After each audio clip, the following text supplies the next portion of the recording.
Hello, Namaskar. This is Firstpost and you're watching Vantage with me, Palki Sharma.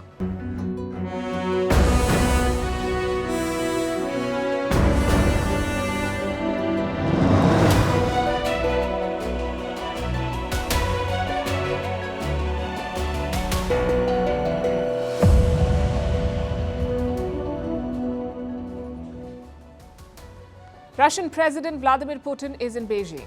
The pictures, as always, are grand: a big welcome party, a concert, high-level talks, big announcements and criticism of the West.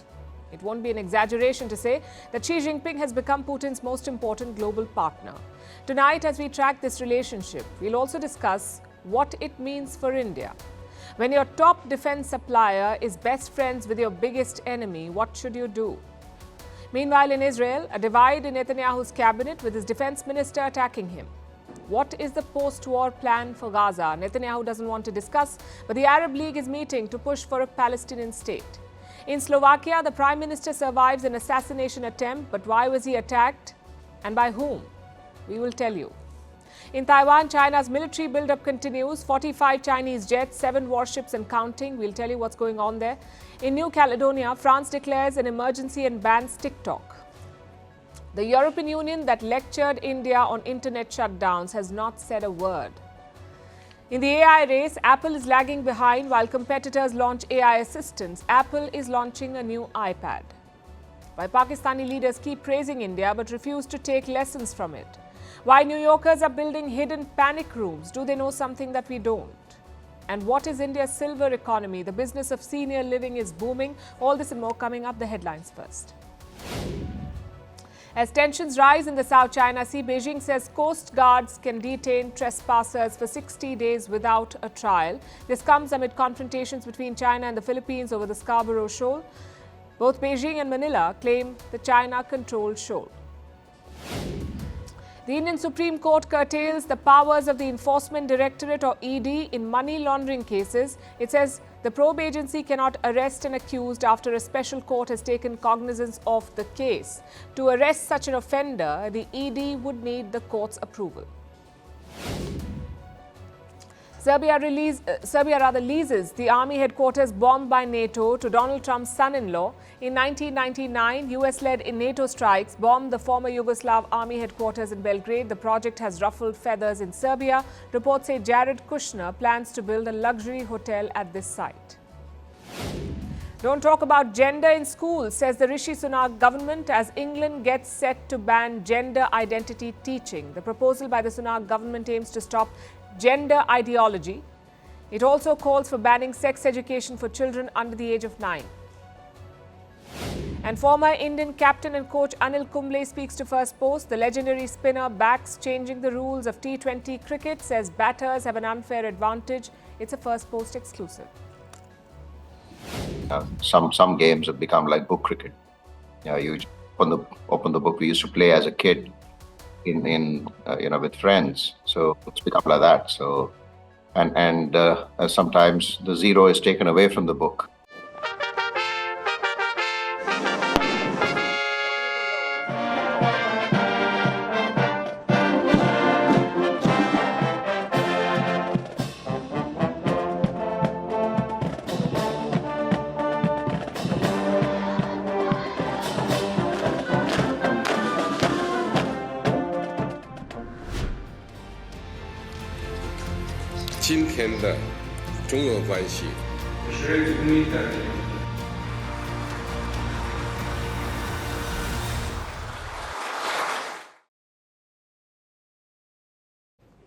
This month, Vladimir Putin began his 5th term in office. And today he began his first foreign tour of this term. Destination? China. It's his second visit in over 6 months, and Putin must be feeling reassured today because China's support for Russia has not wavered. In fact, it has only gotten stronger. The Russian president got a red carpet welcome in Beijing, complete with Red Army songs. Xi Jinping was there to welcome him personally. They even addressed the press together, and finally Putin and Xi wrapped up day 1 of their engagements with a concert. Putin said he feels at home in Beijing.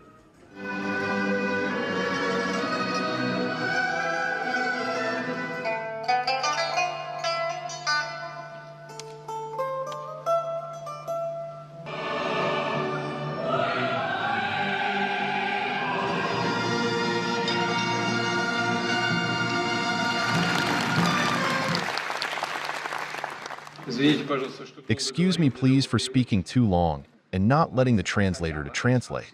I feel very much at home, therefore decided that everyone speaks Russian here.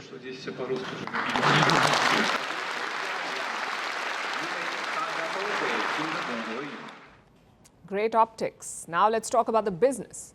Putin and Xi held bilateral talks in the morning, their third sit-down in just over a year. And what was the outcome? Three important takeaways. The first and perhaps the most important one is about Ukraine and Russia's ongoing offensive.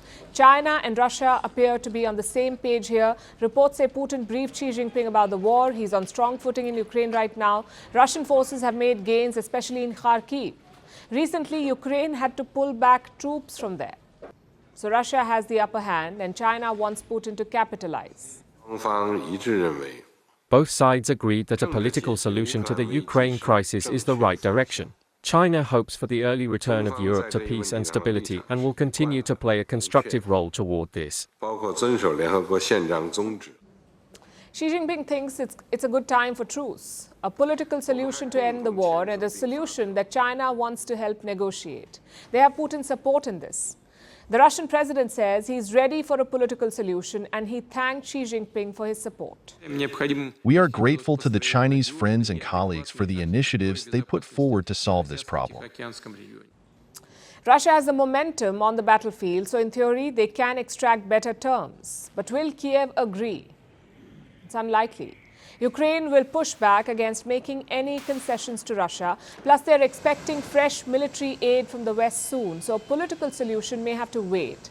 Perhaps Putin and Xi realize that too. So China is extending more material support to Russia. They signed new bilateral pacts today. China will expand its investments in Russia significantly. They'll form a portfolio of 80 large investment projects. It will cover a wide range of areas. They will also expand nuclear cooperation and bilateral trade. Timely and coordinated measures to switch over the financial settlements between our countries to the national currencies enhance the deepening of the trade and investment ties. The share of ruble and yuan in Russian and Chinese commercial operations has exceeded 90% already and continues to grow. China is spreading its roots within the Russian economy and Xi Jinping wants to keep at it, which is the third big takeaway.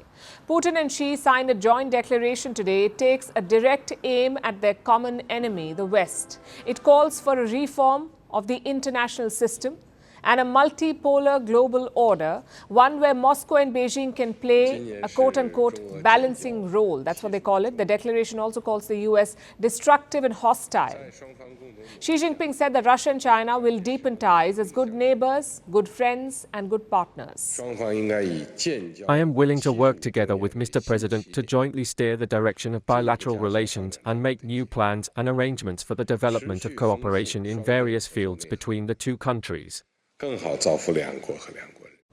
So China's relationship with Russia remains rock solid. But their union will be tested in the days ahead because the US has been building pressure on China. It says Beijing is enabling Moscow's war. How? By sharing dual-use technology. These are parts and equipment that can be used by both civilians and the military, hence the name dual use. As of today, China has rejected American claims and demands. We do not accept the United States shifting the blame to the Chinese side. It is a typical double standard, extremely hypocritical and irresponsible for the U.S. side to provide unprecedented military assistance to Ukraine while making groundless accusations against normal economic and trade exchanges between China and Russia. Strong words there, but remember the Chinese economy depends on exports and the U.S. has threatened to sanction them. Can China afford that, especially when they're in a bad shape financially? Xi Jinping will be forced to choose between supporting Moscow and sustaining China's economy. So which way will he go? As of now, he seems to be leaning towards Putin's Russia. Seeing all of this from India is pretty weird. Russia is a close partner and China is a strategic rival. A bit like in high school, where your best friend is talking to your sworn enemy. How do you react? That is the challenge before India. But first, some basics. The China-Russia partnership has changed a lot. The relationship has evolved over time. During the Cold War, Russia or the Soviet Union was a senior partner. Both were communist nations, so the Soviets gave the Chinese ideological and financial support. But now it's the opposite. China's GDP is around $17 trillion. Russia's GDP is just $2.2 trillion. So the Chinese economy is almost 8 times bigger. Same with population. China has 10 times more people than Russia. So the roles have changed. Beijing is now the senior partner in this equation. And the war in Ukraine has only deepened this. Russia cannot buy strategic items from the West, so they're buying them from China. Around 90% of their microelectronics come from Beijing. We're talking about your chips and circuit boards, 90% of them supplied by China. Also 70% of their machine tools. So Russia is more dependent than ever on China, and Vladimir Putin knows this. He's met Xi Jinping 40 times over the last decade, 40 times in the last 10 years. And this visit comes just 1 week after his inauguration. So his political messaging is clear. China is very important, if not the most important partner. Which brings us to India. New Delhi has long-standing relations with Russia, and a big part of that is weapons. Russia remains India's top defense supplier. Around 36% of our weapons imports come from Russia, 36%. Plus, there is diplomatic support. Russia has shielded India at the United Nations Security Council. They have vetoed many anti-India resolutions. The question now is, will and can Russia keep doing this? Or will their attitude towards India change? It depends on 3 variables. Number 1, Russia's own interests. Even in the past, that has defined Moscow's approach. Just think back to the 1962 war. India and China were fighting at the border in 1962, but Moscow tilted closer to Beijing. They provided political support to China. They even delayed sending fighter jets to India. Why did Moscow do it? Because they needed China's help. Remember, 1962 also had the Cuban Missile Crisis, so the Russians needed China's help against the West. Now cut to 1971. India was at war with Pakistan, but this time the Soviets supported India. Why? Because Pakistan was a US ally. And the point of this history lesson is quite simple. Russia has been a reliable partner for many decades, but that does not assure support against China. Putin, like all leaders, will put his interest first. Which brings us to the second variable, the money involved. Trade between China and Russia is almost $240 billion. Trade between India and Russia is far less, about $65 billion. And it's not just about the volume, it's also how this trade is conducted. Around 92% of the China-Russia trade is settled in local currencies, in yuan and rubles. That system has not kicked off with India. Russia says it is stuck with billions of unusable Indian rupees. Same with investments. India may be buying a lot of Russian energy, but China is investing in Russian energy. Let me show you some numbers. They cover a period from 2005 to 2021. Chinese state firms invested $95 billion in Russian energy infrastructure. They spent another $48 billion buying up stakes in Russian firms. So Beijing is not just a customer here, it is a stakeholder in Russia. Which brings us to the final variable, the geopolitical vision. What does each side want? India has always called for a multipolar world. On paper, so does Putin. He keeps talking about a multipolar world. But these two worlds are not similar. Putin's multipolar vision is anti-West. And that's something that India is wary of. New Delhi is expanding its trade with Western countries. It is also buying more weapons from the West. So India is not comfortable being branded anti-West. And Foreign Minister S. Jaishankar has explained it best. He said India is non-West, not anti-West, which is very different from China and Russia. These countries are anti-West. So these 3 variables will influence Russia's thinking. And India must be mindful of it. Just think back to the 2020 Galwan clashes between India and China. What did Russia do then? They were neutral. They even tried to diffuse tensions by hosting a trilateral meeting with China and India. But will they do it again? If another clash breaks out, will Putin do the same thing? I ask because 2020 was before Putin's invasion of Ukraine. It was also before Western sanctions. Today, he's under a lot more pressure. Plus, neutrality may work for China, but it won't be enough for India. In case of a conflict, New Delhi will want active support from Russia. Your weapons will need repairs. Your equipment will need upgrades. Will Vladimir Putin agree to all of that? These are questions that India must actively consider and dwell on. I know this is a hypothetical situation at the moment, but sometimes geopolitics is all about that. Strategy is all about that, preparing for the worst.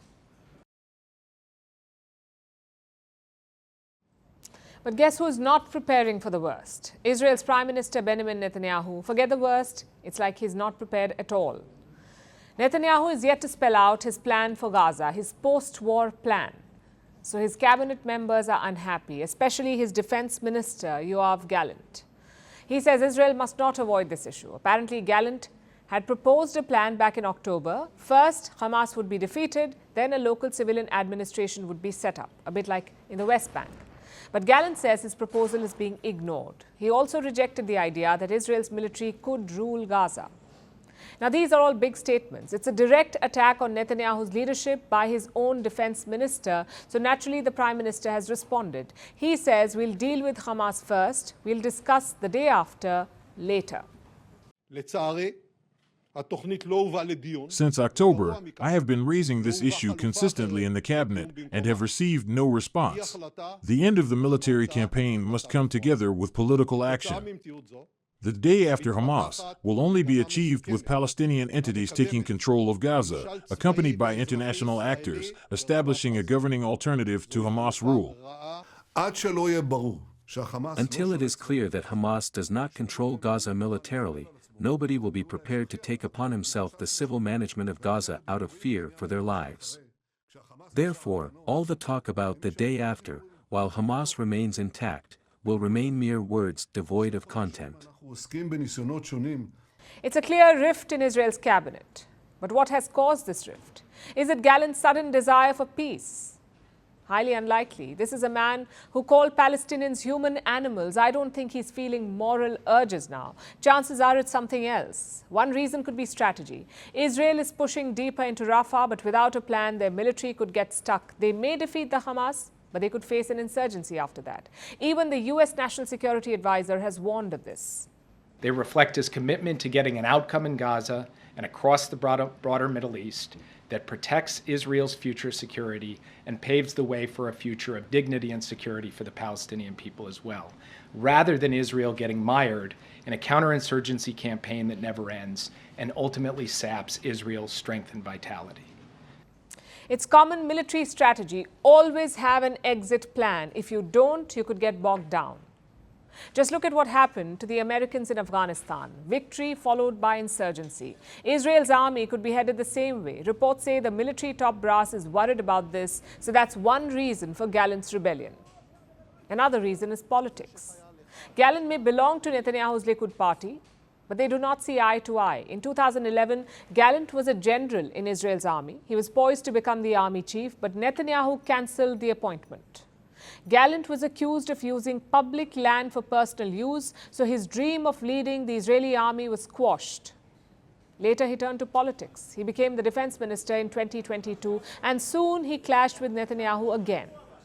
Gallant opposed the prime minister's judicial reforms, so Netanyahu fired him. He came back though. Hundreds of Israelis protested his removal, so Netanyahu had to bring him back, which brings us to present day. This is Gallant's chance to return the favor. He knows that Prime Minister Netanyahu is using the war to stay in office. So what does he do? He openly challenges his policy. And he's got support too. Fellow Minister Benny Gantz agrees with Gallant. He said the statement was true. And where does all of this leave Netanyahu? In a bit of a spot. His far-right allies say fire the defense minister, but that's easier said than done. A, because Israel is fighting a war, so firing a defense minister at this point could be tricky. And B, because it would be Gallant's second sacking. It could rally Israeli protesters again, so Netanyahu may be better off listening to his defense minister. He can either make his own plan or implement a plan that is forced upon him. And right now, that too seems possible.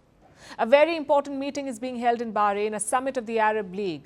The grouping has 22 member states. The Arab League, 22 member states, most of their leaders are attending this summit. Saudi Crown Prince Mohammed bin Salman is there, Egypt's President Abdel Fattah el-Sisi, Jordan's King Abdullah, Qatar's Emir, and even Syria's Bashar al-Assad.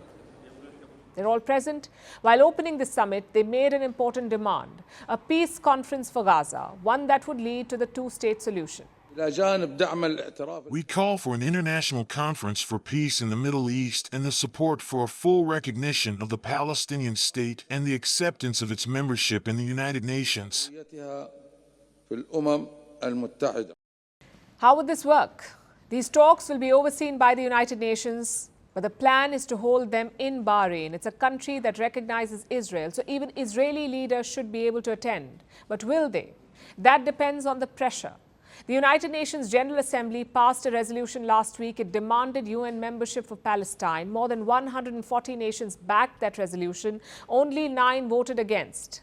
So the Arab League is hoping to cash in on that sentiment. They know that global opinion is pro-Palestine, so now is the time to push on, hence this conference. Western nations will also be invited. They're hoping that the likes of the US can pressure Israel to attend, and honestly, it's a good idea. Chaos often does lead to progress. But a lot will depend on Netanyahu. He keeps rejecting Palestinian statehood.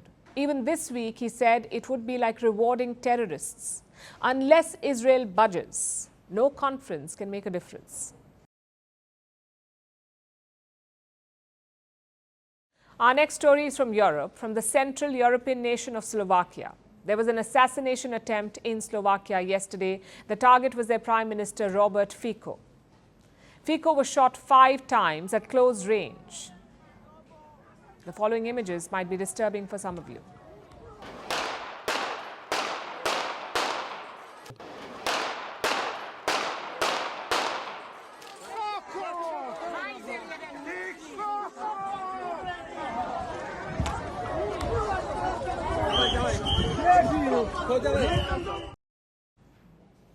Fico managed to survive the brutal attack, but he's not out of the woods yet.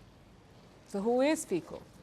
How did the attack occur, and what is happening in Slovakia now? We'll tackle these questions one by one, starting with who is Fico? Robert Fico is a 4-time Prime Minister of Slovakia. This is a country in Central Europe, home to less than 6 million people. It borders the Czech Republic, Austria, Hungary, Poland, and Ukraine. The Ukraine part will be important later, but back to Fico for the moment. This is his 4th stint at the helm. His 4th term as Prime Minister. He's not even 60 years old. Fico is a career politician. He joined the Communist Party of Czechoslovakia as a student. Then its successor, the Party of the Democratic Left. After that, he went on to found his own party, the Smer SD. It translates to Direction Social Democracy, SD. That's Slovakia's ruling party. It came back to power last year after spending a few years in the opposition benches. Fico came back to power after a combative campaign. His country, Slovakia, is a NATO member. It is part of the Western Bloc. But Fico campaigned as pro-Russia and anti-Ukraine. He initially stopped arms shipments to Ukraine after he took charge. He also wanted to oppose further Western sanctions on Russia. He has slowly been reversing course, but he's still seen as an ally of Vladimir Putin. And this has obviously been a divisive issue. And Robert Fico is not just controversial externally.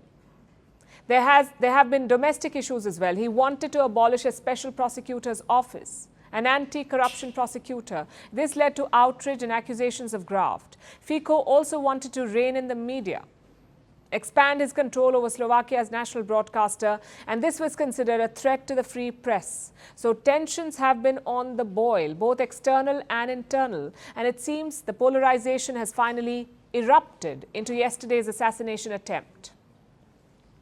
Here's how it happened. Fico was in a small mining town. He was there for a meeting. After it was done, he went to greet some supporters. His would-be assassin was among this crowd. When Fico was shaking hands, the attacker took out a gun. He fired multiple shots. Reports say the bullets hit the Prime Minister's stomach and arm. His bodyguards were taken by surprise. They could not stop the attack, but they managed to capture the assailant. The attacker has been described as a 71-year-old poet. He's currently in detention. The police say his motive was political, but they have not revealed what it was. Meanwhile, Fico was rushed out of town after this attack. Obviously, he was in bad shape. They could not take him to Bratislava, which is Slovakia's capital. Instead, he was flown to a hospital at a regional hub. He was reportedly in surgery for more than 5 hours. Here's the update from this morning. Fico is in recovery. As of this time, his condition is stable, but it is very serious. Therefore, he will actually be secured in an intensive unit in the hospital, where he will be cared for by the entire team of doctors that he will need. So Fico is in recovery. The world has reacted. Leaders from all over have wished for his swift recovery, and they've all condemned the brutal attack. Now, we don't know how long Fico will take to heal. We don't know if he can continue serving as Slovakia's prime minister either. There will be a succession plan in place. Slovakia has multiple deputy prime ministers, but all of that is secondary at the moment. It does not fix the bigger problem, the divisions in the country. That is what led to the attack, and Slovakia's politicians know this. Two of them have come together to address it. Slovakia's outgoing president, who is a critic of Fico, and the country's president-elect, who is his ally. What happened yesterday was an individual act, but the tense atmosphere of hatred was our collective work. Today, the newly elected president and I agreed to jointly invite the leaders of all parliamentary political parties to the presidential palace with the sole aim of calming the situation and rejecting violence. S jediným cieľom upokojiť situáciu a odmietnúť. Ako budúci prezident som zhrozený z toho. As the future president, I am horrified by how far hatred towards a different political opinion can go. And as a person, I am horrified that at the end of this hatred is the chairman of a democratically elected governing party fighting for his life after an assassination attempt. A bojujúci o svoj život po atentáte. Both politicians agree that everyone is to blame. All parties stoked the flames for political gain, and now they're reaping the rewards of the hatred that they have sown. It's a lesson about the end result of divisiveness and something to think about as the world keeps becoming a more polarized place. And speaking of growing tensions, China is building pressure on Taiwan again. Next week, Taiwan's new president will take oath. That's Lai Ching-te. He won the election in January. He's pro-independence, which translates to anti-China for Beijing. The West supports him. The US is sending a delegation to Taipei for the oath-taking ceremony. And China is making its presence felt in other ways. They've escalated their military campaign. Chinese jets are buzzing the skies again. And in recent days, more Chinese warships have been spotted near Taiwan. Our next report tells you more.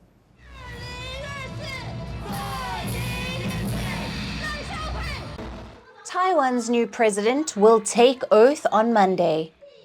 Lai Ching-te is not a political outsider. For the last 4 years, as Taiwan's vice president, he has witnessed firsthand how China has intensified its pressure campaign against Taiwan. Lai's job isn't getting easier anytime soon. Ahead of his inauguration, China is ramping up the pressure.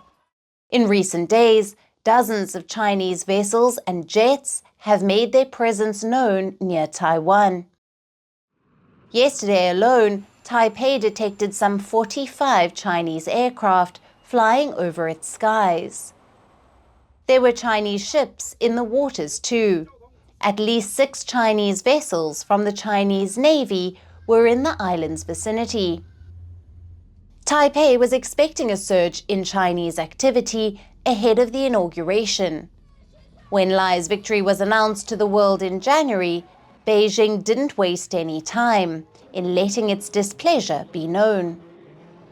China labeled the president-elect a dangerous separatist. Lai has made offers to engage with Beijing, but the Chinese government has rejected them. Instead, it has resorted to building pressure militarily. Experts believe this is likely to continue. Beijing generally dislike Lai Ching-te, and so there's reason to think that Beijing will be more likely to use pressure tactics, be it military brinkmanship, be it more gray zone security maneuvers, or other censures in general towards Lai Ching-te. So Lai is set to face a more angry China. How will he counter this? Like his predecessor, Lai can still bank on support from the United States. The White House will be sending an unofficial delegation for the inauguration. It won't have any serving members from the government. Washington is likely to stick to the same long-standing practice and send a delegation of 2 former senior officials and a scholar. There is an assurance of military support as well. Ahead of the inauguration, American lawmakers managed to clear a new military aid package worth $8 billion. Lai had welcomed the announcement and used the opportunity to send a signal to China. This act will not only strengthen the deterrence against authoritarianism in the West Pacific ally chain, it will also help ensure peace and stability across the Taiwan Strait. But Lai's position still remains precarious, especially at home. His party, the DPP, has lost its majority in parliament. The president-elect has promised to rapidly modernize Taiwan's military by spending more on big-ticket items like submarines. But these plans could get derailed in parliament if Lai fails to secure the numbers he needs. China is probably aware of Lai's vulnerabilities too. Given its aggressive tactics, expect Beijing to continue challenging Lai.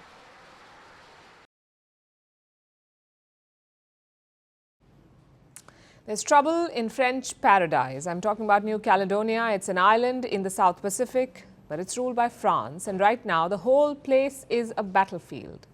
Major riots have broken out. Buildings have been destroyed, vehicles have been torched, and at least 5 people have died. It's the worst violence since the 1980s. Take a look at this.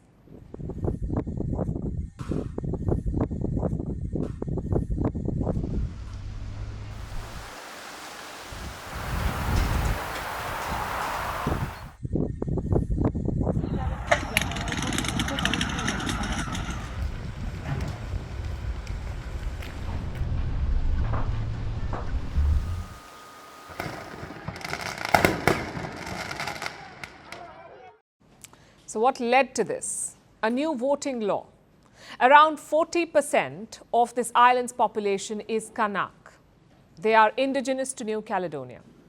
Europeans make up around 27% of the population. But this new law would have empowered the Europeans. Say you're a French resident on this island, you have lived there for 10 years. The new law allows you to vote in the provincial elections. But the locals do not like it. They say it will dilute the Kanak vote, which is why they are protesting, or in this case, rioting.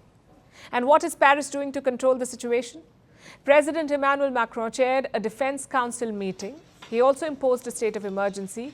More manpower is also heading there. Around 1,700 security personnel are already stationed in New Caledonia. 1,000 more have been deployed. So Macron has made his intention quite clear. He will crack down hard.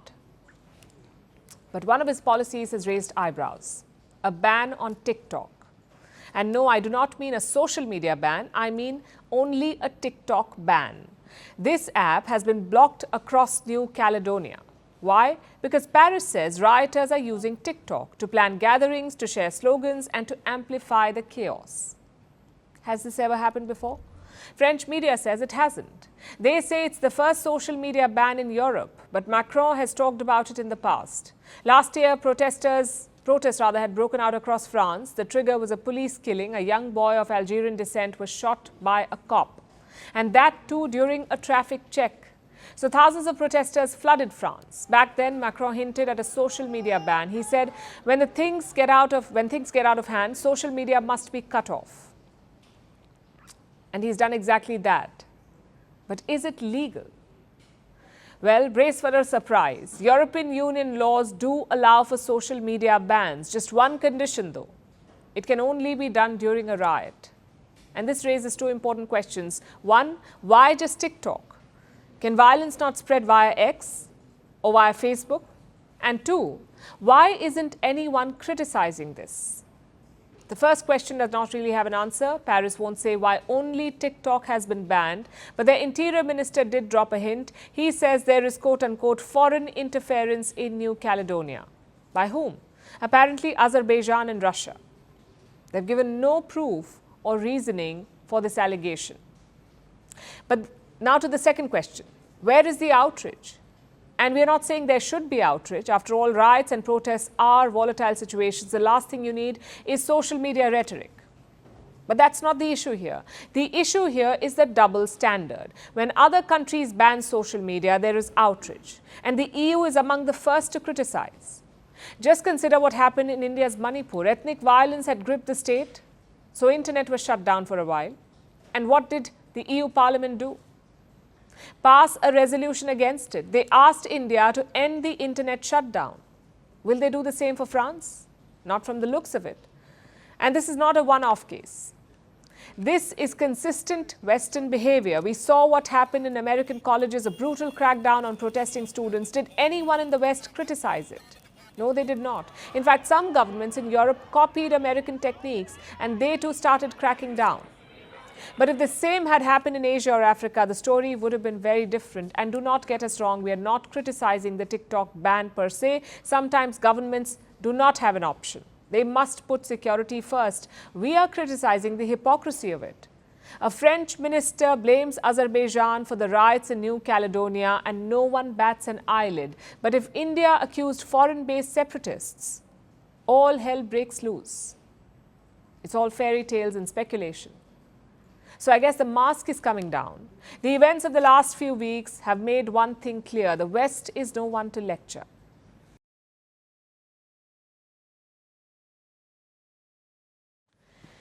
Do you know Siri? Apple's language-powered assistant. It may not always understand who you want to call, but Siri was the beginning of an AI revolution. It set the trend. Now, 13 years later, it has lost its sheen because new AI-powered personal assistants have taken over. They're faster, they're better, and they're more powerful because of artificial intelligence. So what's Apple doing about it? Not much so far. Apple's AI ambitions have long been under scrutiny, and with the recent launches by its competitors, it looks like Apple is falling behind. Our next report tells you more. In 2010, Apple acquired a mobile virtual personal assistant app. It was called Siri. What is the weather like today? Here's the forecast for today. Soon, the deal became the talk of the town. Apple kept it under the wraps. It did not say much about the acquisition. It did not even mention the price it paid for it. But the driver behind it was Steve Jobs. He believed assistants like Siri could be the next big thing. In 2011, Siri was integrated in the iPhone 4S. It gave the iPhone star power. Imagine having a personal assistant to talk to. It was revolutionary back then. It was called a potential game changer. But 13 years later, Siri is no longer the it thing. Why? Because of AI-powered assistants. This is the world Steve Jobs had imagined, and now it's here. This week brought with it a flurry of AI-powered assistants. OpenAI debuted one this week. It's called GPT-4o. It can talk to your pets, solve math equations, do real-time translations, even flirt with you. In just 24 hours, Google followed suit. It released Project Astra, an AI assistant that does similar tasks. In fact, it can even help you find your spectacles. Do you remember where you saw my glasses? Yes, I do. Your glasses were on the desk near a red apple. So Steve Jobs was right. AI-powered assistants may be the future, but what is his company doing about it? Nothing until now. Its AI future has a big question mark over it. Just look at the last 2 months. OpenAI debuted new AI models. Google had a flurry of AI-powered launches. Anthropic, backed by Amazon, launched its chat rival app in Europe. Meta added its AI chatbot to WhatsApp. OpenAI French rival Mistral released its frontier model Mistral 8X22B. And what did Apple do? It launched new iPads. Doesn't sound very revolutionary, right? And the company knows that. A month ago, Tim Cook had a message for Wall Street. Apple would unveil AI features this year. But right now, no one knows what that will look like. Other companies have debuted their models. They have brought in updates. They have talked about the future. But Apple has been eerily silent about its AI ambitions. Is it because they have something so earth-shattering that it will take the world by storm? Or is it because they are playing catch-up? It's likely the latter, because Apple seems to have gone back to a tried and tested strategy. If you can't beat them, buy them, or at least collaborate with them, they are in talks with both OpenAI and Google. This is to integrate their AI models with the iPhone. Reports suggest Apple has picked OpenAI. Apparently, a deal is in the works and could be announced soon. That could give Apple a much-needed boost. But it also builds pressure on the company. What are they doing in the AI sphere? That's the big question. Apple will have to answer that next month. In June, the company will host Worldwide Developers Conference, and all eyes will be on them because while Siri was the beginning of the AI revolution, right now, Apple looks to be lagging way behind its competition.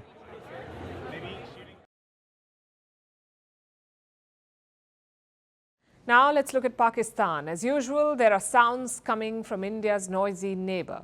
But this time, it's not what you might expect. You would normally expect jibes or outright insults.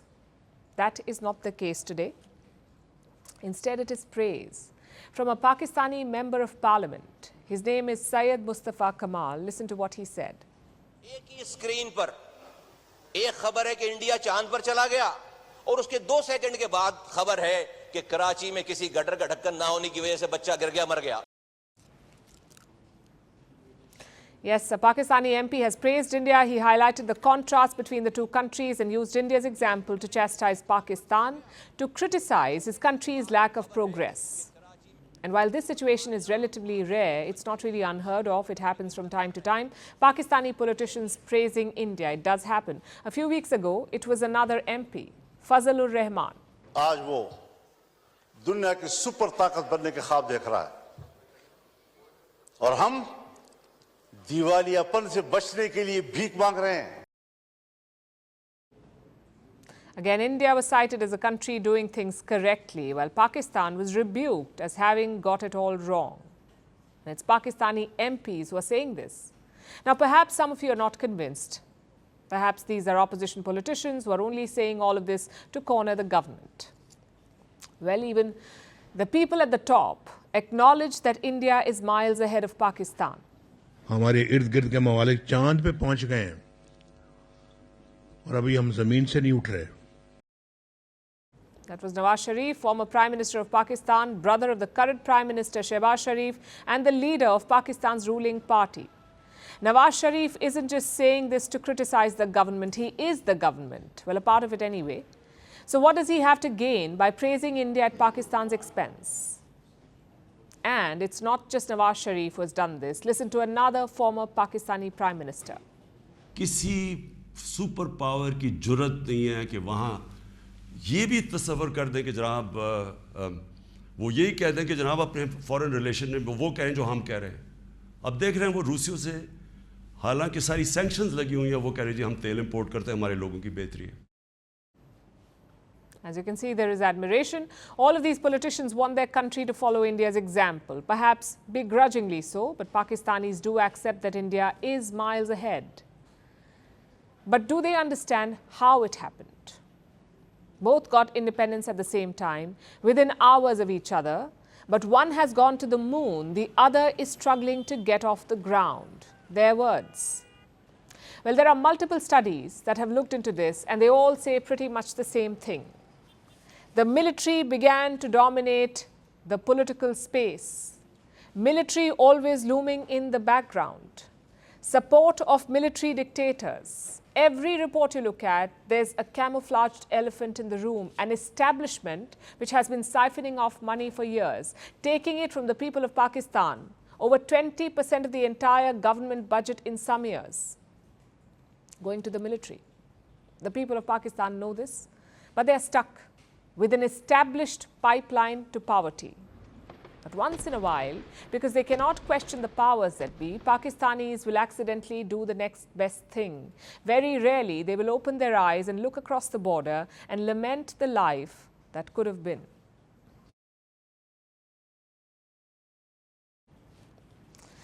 Two months ago, we told you about billionaires building doomsday bunkers. What are they preparing for? We don't know. But New Yorkers are now hopping onto the trend. They're building panic rooms. Imagine heavily fortified spaces where you can survive a zombie apocalypse. These rooms are custom built, invisible to outsiders. And they come equipped with all sorts of features like ballistic doors. So does New York know something that we don't?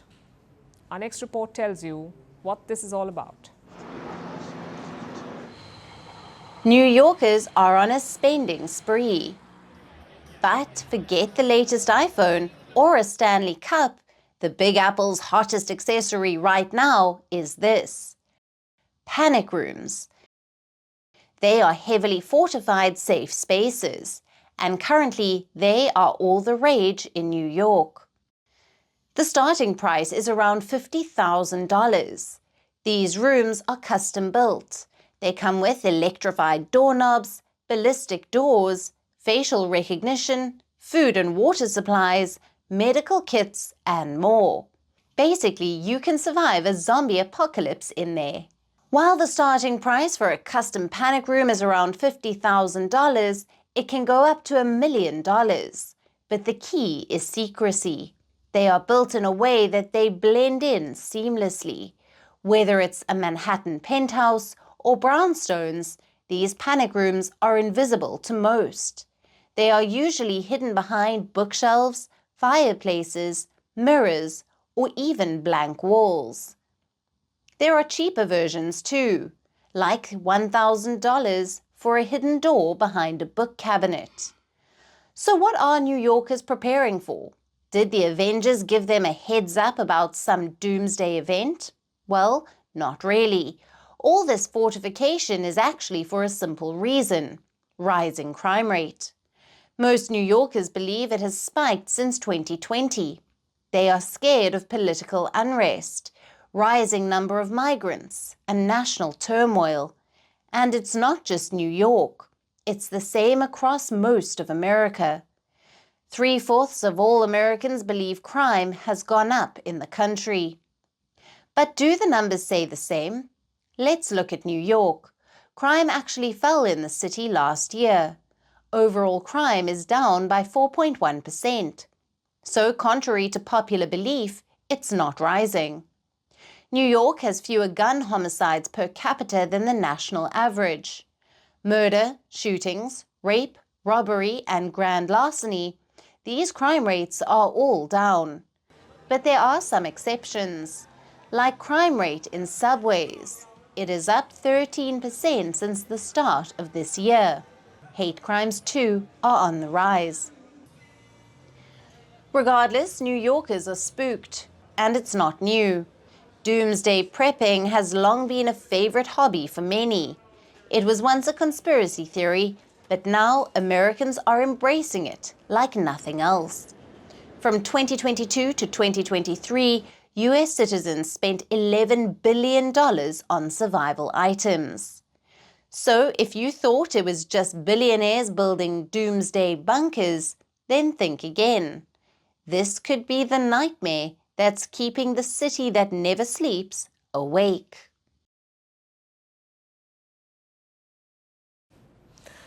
Now let's talk about India, the world's most populous nation, also the most youthful. 66% of India's population is below the age of 35. This comes with the promise of a huge economic payoff, and the world talks about it all the time. But what about India's elderly?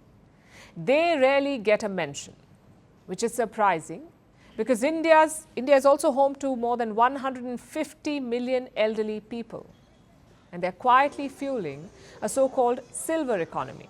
Tonight we'll discuss an aspect of that: senior living, or housing for the elderly.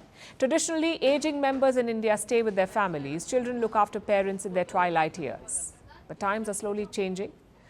As families are getting smaller and incomes are getting bigger, community living is becoming more appealing to the elderly. to some of them at least.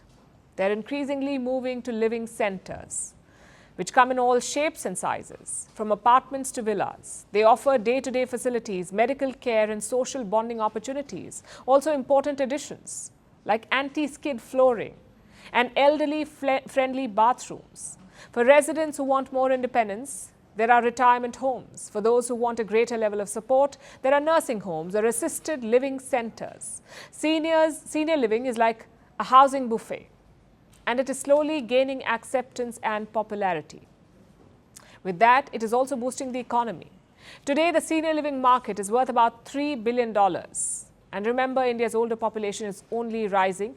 By the year 2050, every fifth Indian will be above the age of 60. That's more than 2 billion people above the age of 60, 17% of the world's share. So India's senior living market is expected to soar. By 2030, it is expected to reach $12 billion. But so far, living centers are a growing trend among wealthier Indians, and they're expected to remain a luxury in the near future, meant for seniors who want independence or medical care and can afford it. Plus, choosing to live away from family at an old age requires a change of mindset here. After all, senior living is a relatively new concept for India. So far, only 1% older Indians live in senior centers.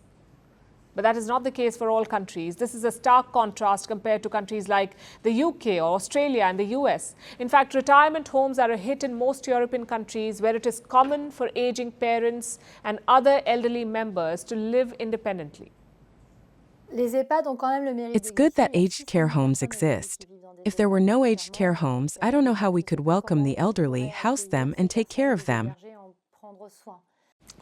Many Western nations have retirement villages. They boast of private living spaces, on-site theatres, golf courses, restaurants, planned social activities and TikTok trends.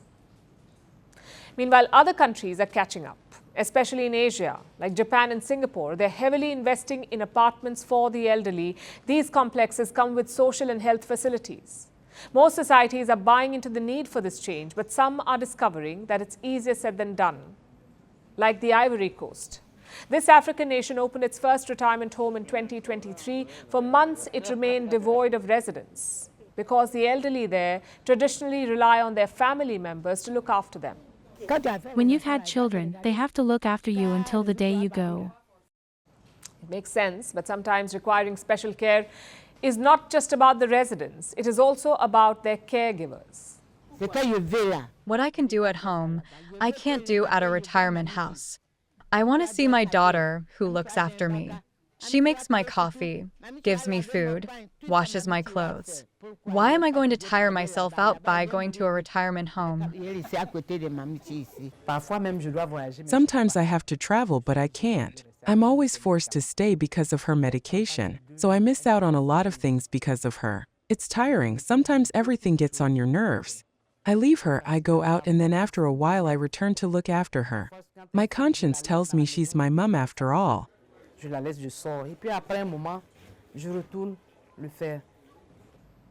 It's a tough one. Many seniors need hands-on care.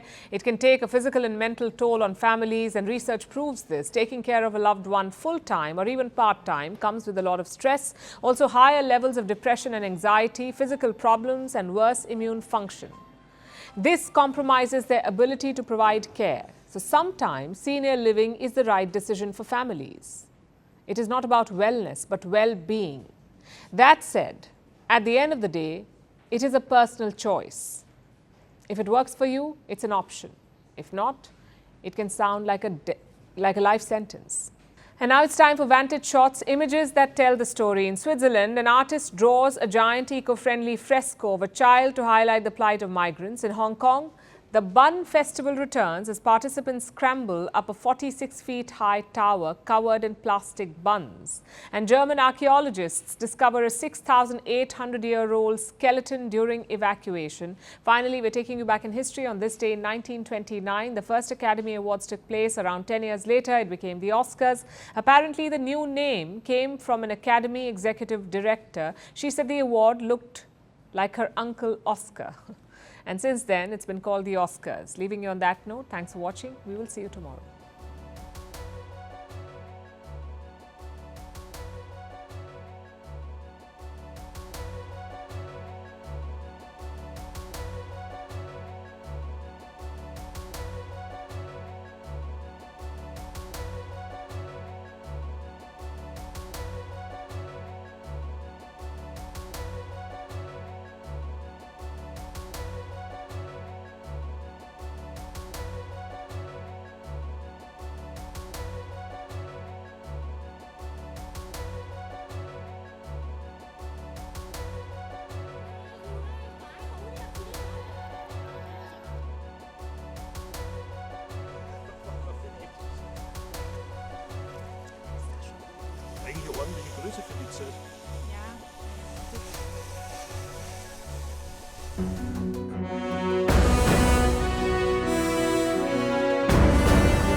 Firstpost reports from the world's second largest continent. Hello, I'm Alison LaGrange. A very warm welcome from Durban, South Africa. We get you the news and the newsmakers from Africa. South Africa goes to the polls on the 29th of May. I will track the election and bring you ground reports. Is it the end of the road for the African National Congress? And will former President Jacob Zuma stage a dramatic comeback? From elections to climate change to innovations and opportunities. As the world's attention shifts, we report from Africa, the heart of the global South. Join me every weekday live on Firstpost.